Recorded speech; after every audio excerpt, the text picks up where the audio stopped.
नमस्कार दोस्तों, विद्यालय स्टडी यूट्यूब चैनल पर आपका स्वागत है। तो हम पढ़ रहे थे भारतीय संविधान एवं राज्य व्यवस्था।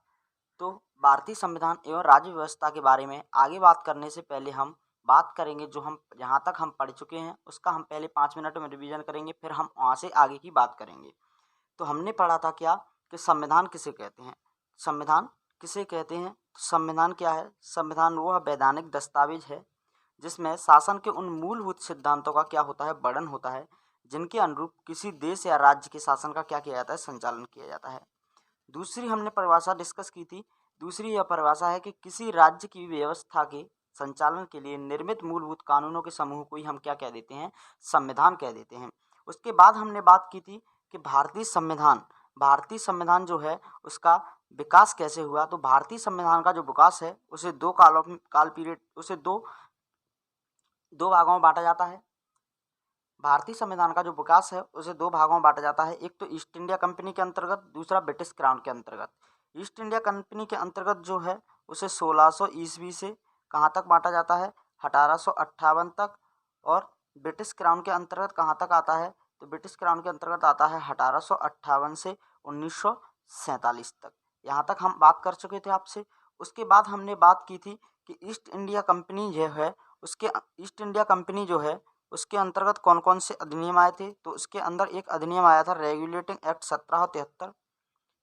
उसके बाद आया था पिट्स इंडिया एक्ट 1784। एक और एक्ट आया था चार्टर एक्ट 1793। यह जो चार्टर थे वह 20-20 वर्ष के गैप से आए थे, हमने आपसे बताया था। दूसरा था चार्टर एक्ट 1813।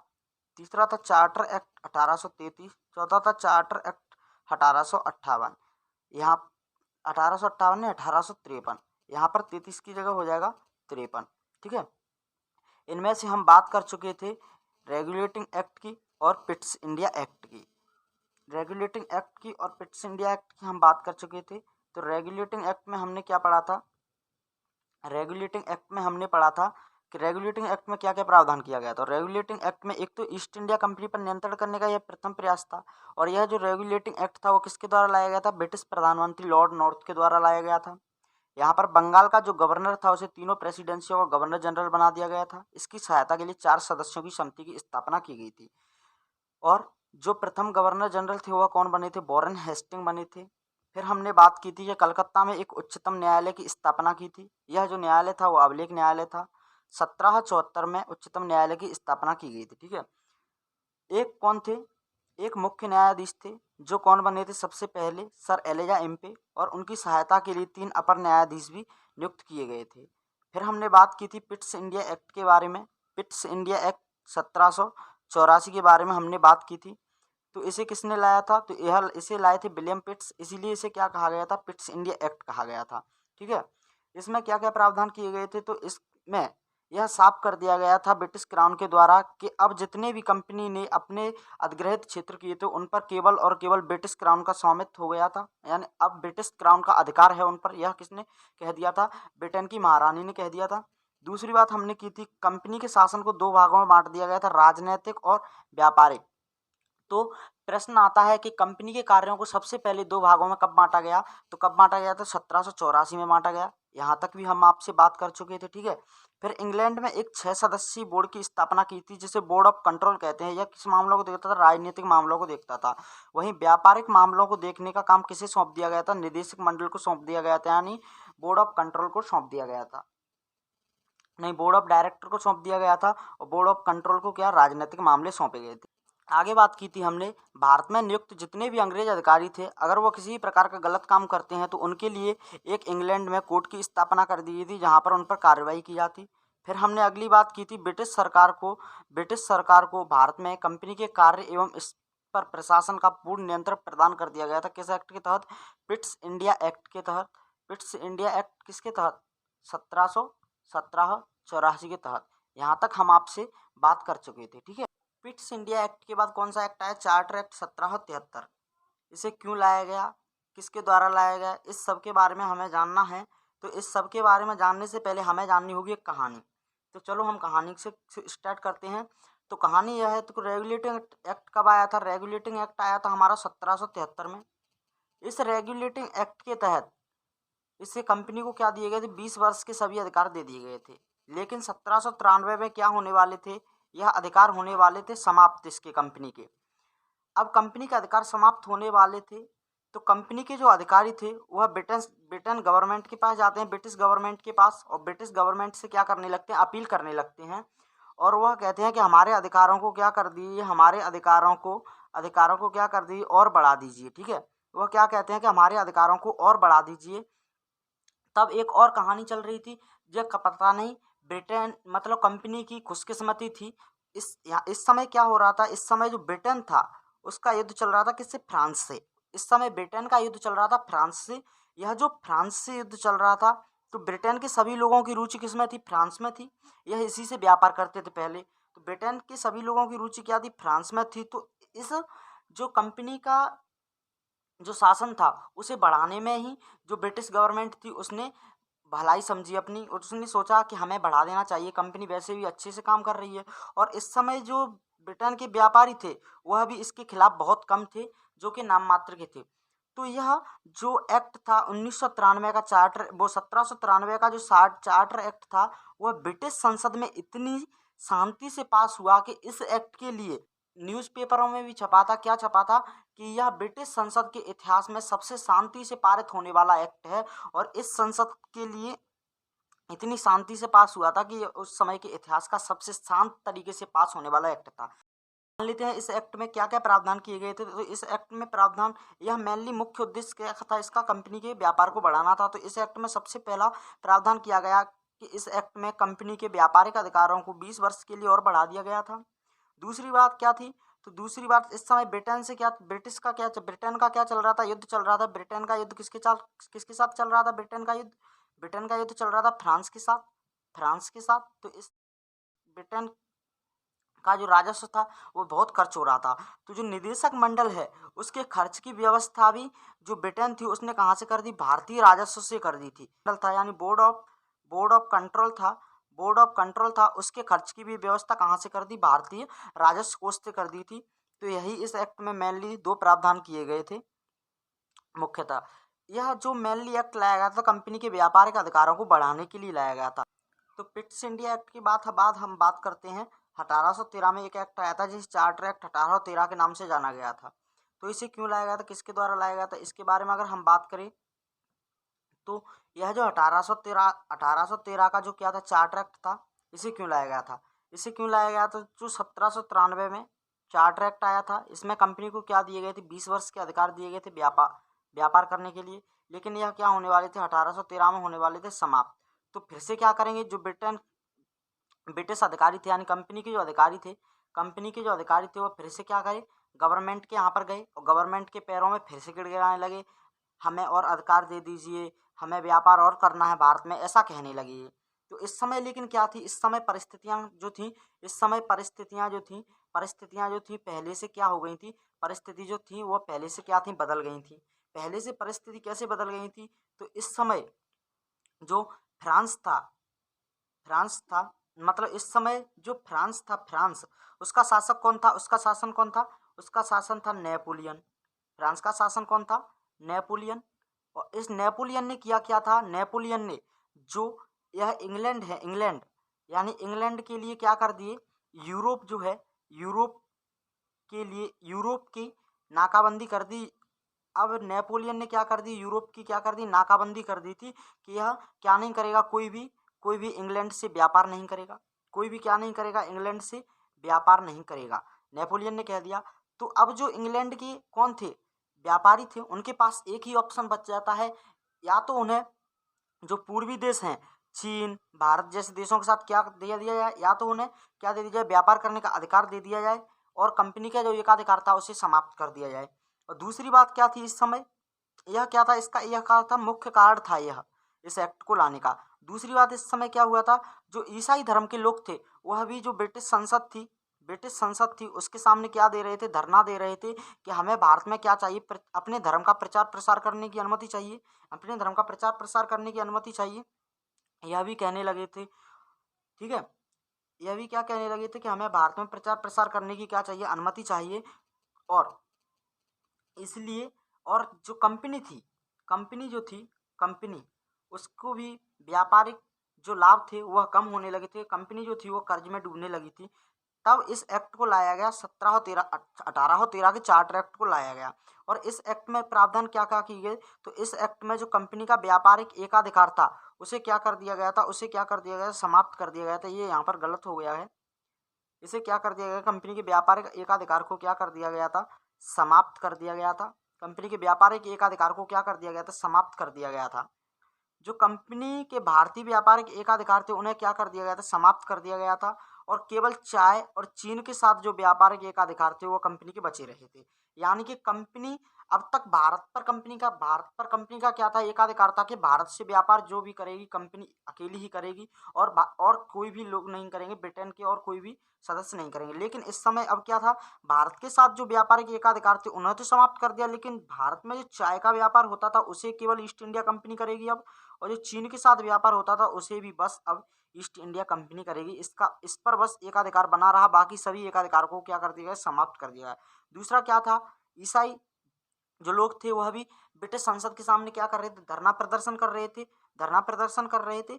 तो इन्हें भी क्या कर दिया, ईसाई मिशनरियों को भारत में धर्म प्रचार करने की क्या दे दी गई थी, ब्रिटिश संसद द्वारा अनुमति दे दी गई थी। एक और इसमें प्रावधान किया गया था, यह प्रावधान भारतीयों के लिए किया गया था। हालांकि यह प्रावधान को ज़्यादा मायने नहीं रखता है, लेकिन उस समय किया गया था और उस समय ये बहुत बड़ा प्रावधान था। तो उन्होंने क्या किया, भारतीयों की जो शिक्षा है उस पर 1 लाख रुपए खर्च करने, 1 लाख रुपए धनराशि खर्च करने का क्या किया था, प्रावधान किया था। 1 लाख रुपए उस समय हम मान लेते हैं कि बहुत होंगे, लेकिन उतने ज़्यादा नहीं थे जितने हम समझ रहे हैं, क्योंकि उस समय भी पैसे की तो वैल्यू बहुत ज़्यादा थी। क्योंकि 1 लाख रुपए से क्या हो जाएगा इतने बड़े देश के लिए। तो यह प्रावधान किया गया था, लेकिन उतने अच्छे से नहीं किया गया था। तो आप इस पॉइंट को मत लिखिएगा, ये पॉइंट गलत हो चुका है। यहाँ से आप चलने दीजिएगा, यहाँ से आप लिख लीजिएगा, कंपनी के व्यापार के एकाधिकार को समाप्त कर दिया गया। ठीक है, तो अब हम बात करते हैं 1833 के चार्टर अधिनियम के बारे में। अब हम बात करते हैं 1833 के चार्टर अधिनियम के बारे में। इसे क्यों लाया गया, किसके द्वारा लाया गया था। तो यह जो चार्टर अधिनियम था इसे क्यों लाया गया था, तो यह 1833 का जो समय था, इस समय क्या चल रही थी, जो इंग्लैंड थी, इंग्लैंड में क्या चल रही थी, औद्योगिक क्रांति का समय था। यह इंग्लैंड में क्या था, औद्योगिक क्रांति का समय था, औद्योगिक क्रांति का समय था। तो इस समय जो इंग्लैंड की जो गवर्नमेंट थी, इस समय जो इंग्लैंड की गवर्नमेंट थी वह क्या देख रही थी, वह देख रही थी भारत को, वह भारत को क्या देख रही थी, एक बड़े बाजार के रूप में देख रही थी, भारत को एक बड़े बाजार के रूप में देख रही थी, बड़े बाजार के रूप में देख रही थी। इसीलिए जो था 1833 का यह एक्ट लाया गया। और इस एक्ट में कुछ प्रावधान इस प्रकार किए गए। इस एक्ट की चलो हम जान लेते हैं विशेषताएं क्या थी। तो यह जो एक्ट था ब्रिटिश शासन के इतिहास में प्रशासनिक एकीकरण की दिशा में क्या था, एक क्या था, निर्णायक कदम था। प्रशासनिक एकीकरण की दिशा में यह जो एक्ट था 1833 का जो एक्ट था वह प्रशासनिक एकीकरण की दिशा में एक महत्वपूर्ण कदम था। जान लेते हैं इस जो अधिनियम था, इस अधिनियम की विशेषताएं क्या थी। तो इस अधिनियम की जो विशेषताएं थी, इसमें क्या क्या प्रावधान किए गए थे। तो इस अधिनियम के द्वारा जो बंगाल का गवर्नर था उसे भारत का गवर्नर जनरल बना दिया गया था।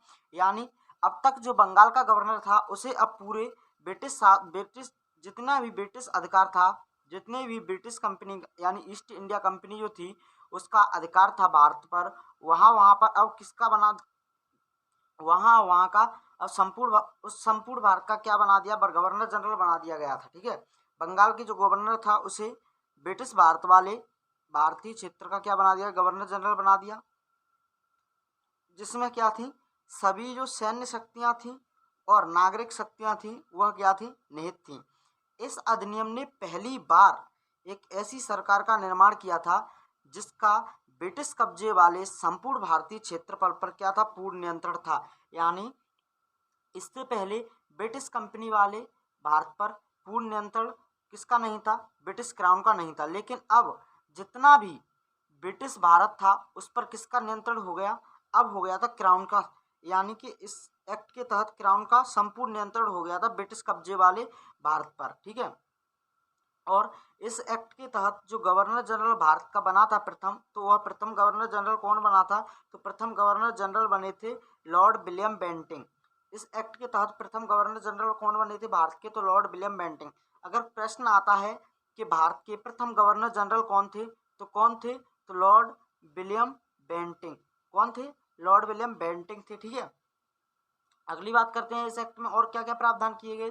तो यह जो एक्ट था, इस एक्ट के तहत भारत में जो दास प्रथा चल रही थी उसे गैर कानूनी घोषित कर दिया था। इस एक्ट के द्वारा क्या कर दिया? गैर कानूनी घोषित कर दिया गया था, तथा इसे 1843 में इस दास प्रथा का क्या कर दिया गया था? उन्मूलन कर दिया गया था। यानी इस एक्ट के तहत इसे क्या कर दिया? गैर कानूनी घोषित कर दिया गया था, गैर कानूनी घोषित कर दिया, लेकिन इसे समाप्त किया गया 1843 में। तो अगर प्रश्न आता है कि दास प्रथा को गैर कानूनी कब घोषित किया गया था, तो कब किया गया था? 1833 के एक्ट से किया गया था। लेकिन दास प्रथा का उन्मूलन कब हुआ? तो उन्मूलन यानी इसे समाप्त कब किया गया था? 1843 को इसे समाप्त कर दिया गया था। और बात करें अगर अगला प्रावधान क्या था, तो भारत में जितने भी प्रचलित रूढ़ियां थी, प्रथाएं थी, संहिताएं थी, उन्हें क्या कर दिया? बाध्य कर दिया। यानी कि अब जितनी भी भारत की जो रूढ़ियां थी उन्हें क्या कर दिया? बाध्य कर दिया, लेकिन इन्हें समाप्त नहीं किया गया था। लोग अभी भी चोरी चुपके से कुछ कुरीतियां जो थी उन्हें अभी भी अपना रहे थे। जो मैकाले थे, मैकाले की अध्यक्षता में एक विधि आयोग का गठन किया गया था, और इसी विधि आयोग में एक सदस्य को स्थापित किया गया जिसे विधि सदस्य के नाम से जाना जाता है। यह जो विधि सदस्य बहुत ही क्या है? बहुत ही महत्वपूर्ण है, क्योंकि यह जो विधि सदस्य इंग्लैंड से नियुक्त किया गया था, किस पर? जो कौन था? ईस्ट इंडिया कंपनी के कार्य को देखने के लिए, जो यह क्या कर रही है भारत में, चीन में, यह जो ईस्ट इंडिया कंपनी है ठीक से अपना कार्य कर रही है या नहीं कर रही, इसकी रिपोर्ट देने के लिए कौन भेजा गया था? विधि सदस्य भेजा गया था। यह परिषद जो थी, यह विधान परिषद जो थी उसका चौथा सदस्य था। ठीक है, उसमें चौथा सदस्य शामिल किया गया था विधि सदस्य के रूप में। अब जो था चाय और चीन के साथ जो व्यापारिक एकाधिकार थे उसे भी पूर्णतः समाप्त कर दिया गया था, क्योंकि अब जो बाजार था भारत का उसे पूरी तरह से इंग्लैंड के सभी लोगों के लिए खोल दिया गया था। अब कंपनी का किसी भी चीज पर एकाधिकार नहीं रहा था। अब कंपनी का किसी भी चीज पर क्या नहीं रहा था? एकाधिकार नहीं रहा था। अब बात करते हैं हम चार्टर एक्ट 1853 के बारे में। अगली बात करते हैं हम चार्टर एक्ट 1853 के बारे में। तो इस एक्ट में क्या क्या प्रावधान किए गए? तो इस एक्ट में सबसे पहला प्रावधान क्या किया गया? तो सबसे पहला प्रावधान इसने करवाया, यह जो था कौन? यह जो विधि सदस्य, आपको याद है यह जो विधि सदस्य कौन था? यह जो विधि सदस्य था इसने करवाया था अगला प्रावधान। यह कैसे करवाया था? तो ये विधि सदस्य जो भारत में बैठा था, इसने एक रिपोर्ट भेजी इंग्लैंड को, और इसने कहा कि जो कंपनी भारत में है वह ठीक से काम नहीं कर रही है, यह ठीक से काम नहीं कर रही है, यह किसी को भी किसी भी काम के लिए नियुक्त कर देती है। जैसे कि ड्राइवर है, ड्राइवर की जगह पर बंदूक चलाने वाले इंसान को बिठा दिया है, गाड़ी चलाने वाले इंसान को बंदूक चलाने के लिए बिठा दिया है, जो हिसाब नहीं जानता है उसे वित्त की जो व्यवस्था है उसे वह सामान को दे दी गई है। जो बंदूक चलाना नहीं जानता है उसे क्या दे दी गई है? बंदूक दे दी गई है। और जो तीर कमान चलाना जानता है उसे भी क्या दे दी गई है? बंदूक दे दी गई है। तो यह जो कंपनी है वह क्या नहीं कर रही है? ठीक से काम नहीं कर रही है, ठीक से काम नहीं कर रही है। और इतनी रिपोर्ट देने के बाद जो इंग्लैंड थी, इंग्लैंड के जो शासक था वह बहुत खुश हो गए, जो इंग्लैंड की महारानी थी बहुत खुश हुई, और उसने क्या कर दिया? उसने एक प्रावधान कर दिया 1853 के एक्ट में। 1853 के एक्ट में एक प्रावधान क्या किया? तो उसने जो कंपनी के कर्मचारी थे उनकी नियुक्ति के लिए अब क्या कर दी? अब एक प्रतियोगी परीक्षा का क्या कर दिया? आयोजन कर दिया। यानी अब केवल जो व्यक्ति योग्य होगा, अब केवल जो व्यक्ति योग्य होगा उसकी ही क्या होगी? उसकी ही नियुक्ति होगी। तो यह क्या किया था? जो विधि सदस्य था उसने क्या कर दिया? बहुत अच्छा काम किया था। दूसरी बात, इसमें क्या प्रावधान किया गया? तो 1854 में भारतीय सिविल सेवा के संबंध में मैकाले समिति को नियुक्त किया गया था। यानी इसी एक्ट के तहत जो सिविल सेवा परीक्षा वगैरह हमारी ली जाती है, इसी एक्ट के तहत सबसे पहले भारत में क्या किया गया था? प्रावधान किया गया था। दूसरा इसमें क्या प्रावधान किया गया था? दूसरा इस एक्ट में प्रावधान किया गया था, जो भारत में प्रथम भारतीय विधान परिषद का क्या हुआ था? इसमें गठन हुआ था, जिसका मुख्य उद्देश्य क्या था? भारत देश के लिए क्या था? कार्य बनाना था। यानी अब भारत में एक विधान परिषद का गठन कर दिया गया था, और इस विधान परिषद का कार्य क्या था? इस विधान परिषद का कार्य था कि भारत के लिए यह विधि बनाएगी, भारत के लिए कानूनों का निर्माण करेगी बनाने का। ठीक है, अगला प्रावधान इस एक्ट में क्या किया गया? इस एक्ट के तहत अगला प्रावधान यह किया गया कि भारत में जो प्रथम भारतीय विधान परिषद थी उसका क्या हुआ? गठन हुआ, जिसका मुख्य उद्देश्य क्या था? जिसका मुख्य उद्देश्य देश के लिए कार्य करना एवं विधि बनाना था। 1853 के अधिनियम से सर्वप्रथम संपूर्ण भारत के लिए एक विधानमंडल की स्थापना कर दी गई। यानी जो 1853 का जो एक्ट था, इसके तहत पूरे भारत के लिए एक विधानमंडल बनाया गया, जो क्या करेगा, भारत के लिए विधि बनाने का कार्य करेगा। जो भारत के लिए क्या करेगा, विधि बनाने का कार्य करेगा। विधि बनाने का क्या करेगा, बनाने का कार्य करेगा।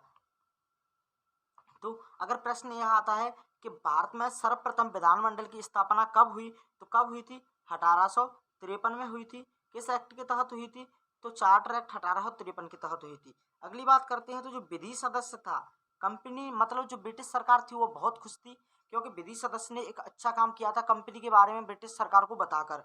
तो यह जो विधि सदस्य था उसे क्या कर दिया, जो भारत का गवर्नर जनरल था उसकी परिषद का पूर्ण सदस्य बना दिया। यानी अब इसे केवल कंपनी, यह जो सदस्य था अब तक क्या करता था, केवल ब्रिटेन को यह न्यूज देता था किसी भी कार्य के बारे में, लेकिन अब इसे पूर्ण सदस्य बना दिया गया। यानी कि अब यह कंपनी को भी बता सकता है कि यह आप गलत कर रहे हो, ऐसा नहीं करना चाहिए, आपको ऐसा करिए। तो अब इसे क्या बना दिया, विधि सदस्य को गवर्नर जनरल की परिषद का क्या बना दिया, पूर्ण सदस्य बना दिया गया था। ठीक है। और यह जो चार्टर एक्ट था भारतीय शासन के इतिहास का अंतिम चार्टर एक्ट बना था। यानी जो 1800 किसका 53 का जो चार्टर एक्ट था वह भारतीय इतिहास का अंतिम चार्टर एक्ट रहा। इसमें एक पॉइंट लिखना हमसे रह गया है, इसे आप लिख लीजिए कि इस एक्ट के तहत कंपनी का जो शासन था उसे निश्चित समय के लिए नहीं बढ़ाया गया था। कंपनी का जो शासन था उसे निश्चित समय के लिए नहीं बढ़ाया गया था। ब्रिटिश गवर्नमेंट के द्वारा साफ साफ कह दिया गया था कि हम इसे कभी भी समाप्त कर सकते हैं, जब तक चल रहा है तब तक आपका शासन चल रहा है।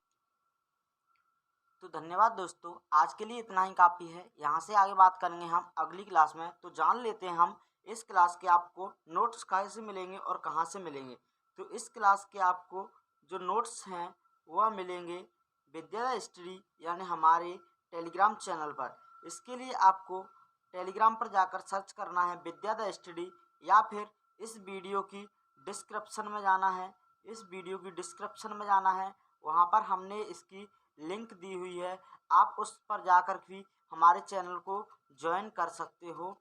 तो दोस्तों, अगर वीडियो पसंद आया हो तो वीडियो को कर दीजिए लाइक, हमारे चैनल को कर दीजिए सब्सक्राइब, तथा इसके बगल में जो बेल आइकन आ रही है इसे दबाना ना भूलें, जिससे कि आपको हमारे आने वाली वीडियो की नोटिफिकेशन सबसे पहले मिल